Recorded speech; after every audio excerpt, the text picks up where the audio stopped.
विशालजी आपण आता काय काय काय मागण्या केल्या अजूनही म्हणतात की आम्ही तुम्हाला केंद्रीय निवडणूक आयोगाला भेटी देणार ताबडतोब आम्ही मागणी केली की आम्हाला सगळ्यांना भेटी द्या ताबडतोब SIR मागे घ्या ही मागणी आहे। राहुल गांधींनी जे आरोप केलेले आहेत ते आरोप सत्य आहेत ते आरोप ताबडतोब चौकशी झाली पाहिजे ही मागणी आम्ही सर्वांनी केलेली आहे। मागते हे भित्रट घाबरट आणि चुकीचं काम करणारं EC आहे हे ह्या ठिकाणी आम्हाला भेटायला सुद्धा तयार नाही आहे कारण त्यांच्या मनात खोट आहे आणि आम्ही जोपर्यंत SIR मागे घेत नाहीत तोपर्यंत आमचं आंदोलन मागे घेणार नाही म्हणजे नाही। कल्याण काय सोबत आहे काय सर काय ज्या पद्धतीने राहुल गांधी साहेबांनी आरोप केले होते त्या आरोपाचं उत्तर मिळत नाही तोपर्यंत हे आंदोलन कायम चालू राहील आणि ते आरोप खरे आहे आणि आम्ही आज निवेदन द्यायला जाणार तर आम्हाला पोलिसांनी मध्येच अडवलं आणि पोलिसांनी आणून अटक केली।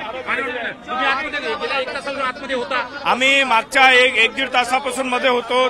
आम्ही लोकशाही पद्धतीनं आम्ही मार्च करणार होतो इलेक्शन कमिशनच्या ऑफिसवर पण मध्ये पोलिसांनी आम्हाला अडवलं आणि बसमध्ये भरून या ठिकाणी पार्लमेंट पोलीस स्टेशन या ठिकाणी आणलेलं आहे। आपण आंदोलनात सहभागी झाला तर काय काय मागण्या केल्या किती वेळ नाही आमचं आंदोलन ते SIR होतच आणि SIR रद्द करा सभागृहात त्याच्यावर चर्चा करा या मागणीसाठी हा मोर्चा होता परंतु त्यांनी आमचा मोर्चा निघताच 5 मिनिटाच्या अंतरावरच आम्हाला त्यांनी रोखलं आणि दडपशाही करून आम्हाला गाडीत बसून पोलीस स्टेशनमध्ये आणलं।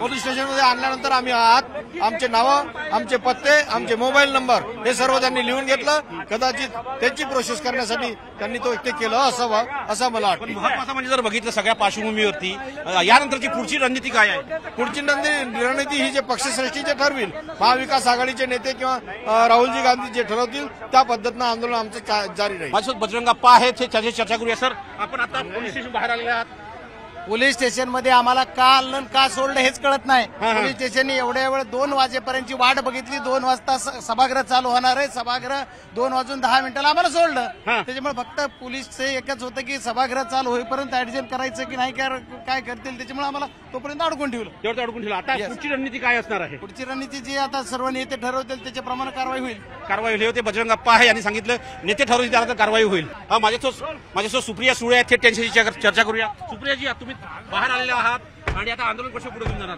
आता आम्ही पार्लमेंटला परत चाललोय ज्या चुकीच्या पद्धतीने आम्हाला अटक केली होती आम्ही पार्लमेंट 2 वाजता सुरू होणार होतो काही गरज नव्हती आम्ही पार्लमेंटला चाललो। माझ्यासोबत महाविकास आघाडीचे खासदार आहेत हे सर्व खासदार या सगळ्यांना ताब्यात घेण्यात आलं। वर्षा गायकवाड काय म्हणणार असं आहे की आमचे नेते आदरणीय जननायक राहुल गांधीजींनी पूर्णपणे जे आहे ते इलेक्शनमध्ये कशा तऱ्हेने जे आहे पूर्णपणे फेराफेर केली जाते निवडणूक आयोग आणि त्या ठिकाणी असलेलं BJP सरकार यांच्या संगनमताने लोकशाहीचा गळा घोटण्याचा जो प्रयत्न केला जातो ते पुराव्यासकट आमचे नेते आदरणीय राहुल गांधीजींनी त्या ठिकाणी लोकांसमोर आणले। आज आम्हाला अपेक्षा होती संसदेपासून निवडणूक आयोगापर्यंत आम्ही जाऊ आम्ही पण 18 लोकांतून निवडून आलेलो आहे त्यामुळे आम्हाला असं वाटत होतं की आम्हाला EC ऑफिसमध्ये बोलवलं जाईल आमचं म्हणणं ऐकलं जाईल परंतु ते न करता आम्हाला 2 तास त्या ठिकाणी डिटेन करण्यात आलं। आता सोडलंय जेव्हा की हाऊस 2 वाजता सुरू व्हायला पाहिजे होणार होतं आता 2:15ला आम्हाला सोडलेलं आहे म्हणजे आपली बिलं पास करून घ्यायची लोकशाहीचा गळा घोटण्याचं काम करायचं लोकतंत्राला संपवण्याचं षडयंत्र चाललेलं आहे त्याच्या विरोधात आम्ही आवाज त्या तुमच्या अधिकारावर घाला घातल्या पोलिसांनी असं वाटतंय। पोलिसांकडे आम्हाला यायचंच नव्हतं आम्हाला EC ऑफिसला जायचं होतं आम्हाला EC ऑफिसला का नाही घेऊन गेले आम्हाला इथे काय घेऊन आले पोलीस स्टेशनला आणि 2 तास का बसवलं आम्ही पण निवडून आलेलो आहोत आम्ही हाऊसमध्ये चर्चा मागतोय चर्चा हाऊसमध्ये होत नाही इलेक्शन कमिशनला उत्तर देत नाही। देशामध्ये जर सांसदासोबत असा व्यवहार होत असेल त्यांना आंदोलन करण्याची मुभा नसेल तर लोकतंत्राची हत्या नाही तर काय आहे काय सांगताय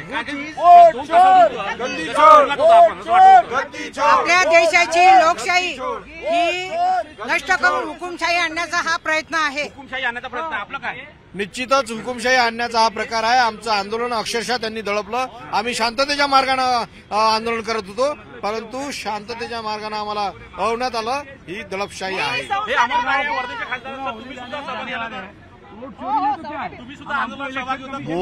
मोदी सरकारची दादागिरी चालू आहे। आज ज्या पद्धतीने त्यांनी आम्हाला या ठिकाणी 2 तासाकरता डिटेन करून ठेवलं खऱ्या अर्थानं लोकशाहीवर हा घाला असं आम्ही समजतो। आम्ही संसदेमध्ये म्हणतो की चर्चा करा 7-8 दिवसापासून 10 दिवसापासून आमची सातत्याने ही मागणी चालू आहे परंतु सरकार चर्चेकरता तयार नाहीये आणि सरकार मागं पळतंय मुद्द्यापासून। भाजप म्हणतंय की तुम्ही प्रतिज्ञापत्र द्या आम्ही प्रतिज्ञापत्र देण्याचं काय कारणच नाही. लोकशाहीमध्ये आम्हाला त्यांचा पत्र द्यायला अधिकार आहे, आम्ही दिलं. मागच्या वेळेला इलेक्शन झाल्या दिलं, ते म्हणले आम्हाला माहिती देता येणार नाही, ते म्हणले आम्ही याचं उत्तर देणार नाही. हे कुणाच्या इशाऱ्यावर चाललंय? इलेक्शन कमिशन हे कुणाच्या इशाऱ्यावर नाचतंय? हे काय त्यांचे बाबू आहे का? इलेक्शन कमिशन TN सेशन पाहिले होते आम्ही एका काळी. इलेक्शन कमिशन काय होते, त्या TN सेशनने कोड ऑफ कंडक्ट लावलं. त्यावेळेला कोणता इंटरफेरन्स सरकारचा नव्हता. आता तर ते बाहुली म्हणून त्या मोदी साहेबाचं काम करते, असा तो प्रकार आहे.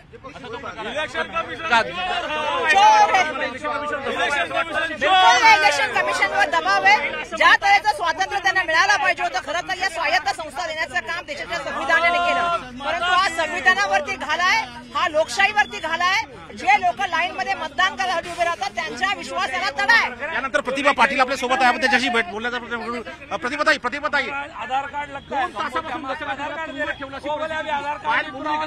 आपण पाहिलं की आमचे नेते आदरणीय राहुलजींनी जे जे आरोप निवडणूक आयोगावरती आणि सरकारवरती केले, ते सगळे आरोप हे तथ्य आहे. त्या आरोपाची विचारणा केल्यास आपण आतापर्यंत पाहिलं की विरोधी पक्षानं जर का एखादा आरोप केला तर त्या आरोपाच्या संदर्भात निवडणूक आयोग विरोधी पक्षाला बोलावते, चर्चा करते, पण कुठलीही चर्चा अजूनपर्यंत झाली नाही. म्हणजे तुमच्या मनात काढा म्हणून तुम्ही चर्चा केली नाही. आज 2 तासापासून आम्ही इथं बसून आम्हाला DC ऑफिस जायचं होतं, पण आम्हाला पोलीस ठाण्यात बसवून ठेवलं. आणि 2च्या आधी हाऊस चालू व्हायच्या आधी आम्हाला सोडायला पाहिजे होतं, पण 2च्या आधी न सोडता हाऊस चालू करून सगळे बिल पास करून 2:15 वाजता आम्हाला इथून सोडलं. हा खऱ्या अर्थानं संविधानाचा हत्या या ठिकाणी हे सरकार करतात. पण ताई मला सांगा, महाराष्ट्र इलेक्शन कमिशन म्हणतं की राहुल गांधींनी प्रतिज्ञापत्र द्यावं, खोटं द्यावे, अशा पद्धतीने ते जे पुरावे देते ते आम्हाला द्यावे. आपण त्या दिवशी राहुल गांधीजींची झालेली प्रेस पाहिली असेल तर त्या प्रेसमध्ये विचारलेले मुख्य जे 5 मुद्दे होते त्या प्रश्नाचं उत्तर सरकारने का पर्यंत दिलं नाही? आधी त्या प्रश्नाचं उत्तर तुम्ही द्या, बसून कुठेतरी विरोधी पक्षाशी चर्चा करा आणि नंतरच बोला. प्रतिभा पाटील सर्व महाविकास आघाडीचे खासदार जे आहे तिथे एकवटलेले आहे. प्रतिभा पाटील आहे, अमर काळे आहे, कल्याण काळे आहे, अनिल कुमार बर्वे आहे, वर्षा गायकवाड आहे, त्यानंतर बळवंत वानखेडे आहे, जर रवींद्र चव्हाण देखील आहेत, त्यानंतर डॉक्टर बच्छाव आहे, त्यानंतर काळोख आहे, खासदार काळोख सर आहे. हे सर्व खासदार इथे एकवटलेले आहेत. वर्षा गायकवाड आहे, थेट त्याशी चर्चा करूया. आपण या साधारणतः 11:30 वाजता मार्चला सुरुवात केली, पण अजूनही त्या मार्चची जी मागणी होती केंद्रीय निवडणूक आयोग भेटीची ती भेट पूर्ण झाली नाही. सांगते ना तुम्हाला, ना ती मागणी पूर्ण केली, ना संसदेमध्ये चर्चा केली, ना आम्ही आता रस्त्यावर उतरलो, आम्ही इसीकडे मोर्चा घेऊन गेलो, ना रस्त्यावर त्यांनी आमचं म्हणणं ऐकून घेतलं. तुम्ही जर बघाल तर पूर्णपणे लोकशाहीचा गळा घोटण्याचं काम चालू आहे. खरं या निवडणुका पारदर्शक पद्धतीने व्हायला पाहिजेत. लोकशाहीमध्ये आणि देशाच्या संविधानाच्या माध्यमातून हा निवडणुका ह्या देशाचा आत्मा आहे. लोक येतात निवडणूक करण्यासाठी, त्या ठिकाणी वोट देण्यासाठी. त्यांना अपेक्षा असते की त्यांनी दिलेल्या निवडणुकीने कॅन्डिडेट जिंकलं, पण हे जे संगणमत चालतं सत्ताधारी पक्षाचं आणि त्या ठिकाणी निवडणूक आयोगाचं, त्या संदर्भामध्ये आम्ही पुरावे सादर करायला, त्याच्या संदर्भामध्ये चर्चा करण्यासाठी आम्ही जाऊ इच्छित होतो. पण आम्हाला 2 तासासाठी इथे आणून ठेवले. कुठे? डिस्ट्रिक्ट पोलीस ऑफिसमध्ये. काय संबंध आहे डिस्ट्रिक्ट पोलीस स्टेशनचा आमच्याशी? आणि तुम्ही सांगा 2 तासानंतर 2ला सोडायला पाहिजे होतं, कारण 2ला आमचं हाऊस सुरू होतं. 5 मिनिटं आधी सोडायला पाहिजे होतं. 2:15च्या नंतर आम्हाला तुम्ही सोडताय. कशासाठी?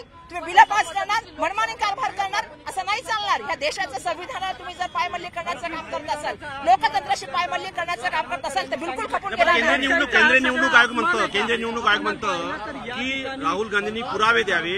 आम्ही पुरावे तर दिले, अजून किती पुरावे पाहिजेत? नाही, पण ज्या पद्धतीनं राहुल गांधींना मागण्या केल्या जातात, केंद्रीय निवडणूक आयोग मागतोय, महाराष्ट्र सदन मागतोय, या पद्धतीने वर्षा गायकवाड जे आहे इथे सहभागी झालेले आहे. आणि महत्वाचं म्हणजे जर बघितलं या सगळ्या पार्श्वभूमीवरती वर्षा गायकवाडने थेट आरोप केला आहे की सत्ताधाऱ्यांच्या दबावापोटी केंद्रीय निवडणूक आयोग कार्यरत आहे असं त्यांनी स्पष्ट केलं आहे. नवी दिल्लीहून व्हिडिओ जर्नलिस्ट योगीसह प्रशांत न्यूज 18 लोकमत.